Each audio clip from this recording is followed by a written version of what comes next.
जय श्री कृष्ण वाला वैष्णव गौलोकवासी मारा परम पूज्य पिताश्री भूपतराय जमनादास छाटबार गाम सावरकुंडला तेना सर्वने जय श्री कृष्ण जय श्री कृष्ण जय श्री कृष्ण।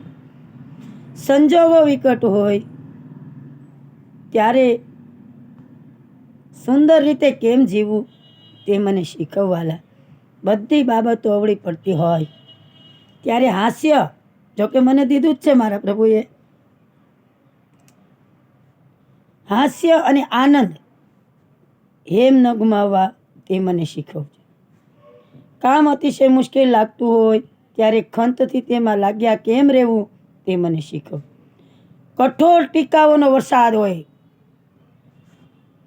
કઠોર ટીકાઓનો વરસાદ વરસે ત્યારે તેમાંથી મારા ખપનું ગ્રહણ કેમ કરી લેવું એ મને તો શીખવ। પ્રલોભનો, પ્રશંસા અને ખુશામતિયાની વચ્ચે તટસ્થ કેમ રહેવું તે મને શીખવ। ચારે બાજુથી મુશ્કેલીઓ ઘેરી વળે, શ્રદ્ધા ડગમગ થઈ જાય, નિરાશાની ગર્તામાં મન ડૂબી ન જાય ત્યારે ધૈર્ય અને શાંતિ તે તારી કૃપાથી પ્રતીક્ષા કેમ કરવી તે મને શીખવ। હે પ્રભુ તું મને શીખવ। જય શ્રી કૃષ્ણ વાલા વિષ્ણુ।